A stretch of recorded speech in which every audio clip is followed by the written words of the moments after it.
Welcome to this period of Lent. Today is Ash Wednesday, a time of sober reflection, a time that we re-examine our lives, particularly as we look inwards and ask for God's forgiveness upon our lives. I want to welcome you to a series of teachings during this period of Lent that will be brought to you on the social media platform of Ijebu Anglican Diocese. We're trusting and believing God that this period will be a time of spiritual rejuvenation in the life of each of us in the name of Jesus. Shall we please bow our heads as we pray? Lord, we give you praise and honor for the privilege to witness the Lenten season for the year 2026. As today marks the beginning of the Lenten season, we ask that your Holy Spirit will circumcise our hearts and give us grace, Lord, to repent from our sins and to live a life that is worthy of your holy name. Thank you, eternal Rock of Ages.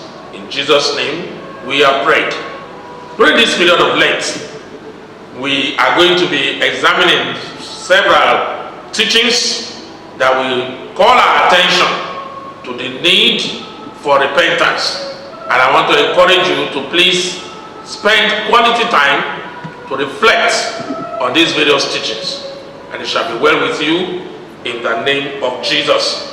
Today being Ash Wednesday, we will observe that in various churches, ashes will be used to make a sign of the cross upon the foreheads of members as they go to the presence of the Lord in repentance during the service.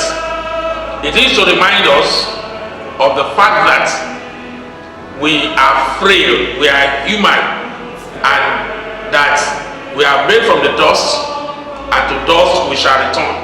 And also in the Bible, ashes is synonymous to repentance. It's used as a symbol of repentance, a symbol of humility, a symbol by which we surrender absolutely to the Lord, asking him to forgive us, to cleanse us, to wash us clean from all our sins and make us worthy of his holy name. So as we use the sign of the cross with the ashes and insert it on the foreheads of every one of us, it is a time to remind us that we have a limited time here.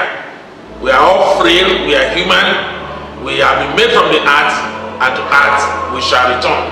I pray that by the time we finish our race here on earth, the Lord will count us worthy of his heavenly kingdom. None of us will miss our place with God in heaven, and that God in his mercy will grant us grace to live a life that is worthy of his holy name in the name of Jesus. Let me remind you of the word of the Lord in the book of Joel chapter 2 verse 13. It says, so it is a time for us to rend our hearts and not our garments, a time for sober reflection, a time for deep introspection, a time to confess all our sins and ask for the forgiveness of the Lord. I pray that God will grant grace to each of us, so that by the time we finish our course here on earth, we will be counted worthy of his heavenly kingdom. It is well with you during this period. May God strengthen you, enable you, and empower you. And at the end of this season, I pray that your spiritual strength will be renewed from on high in the name of Jesus. God bless you and have a wonderful Lenten season. Amen.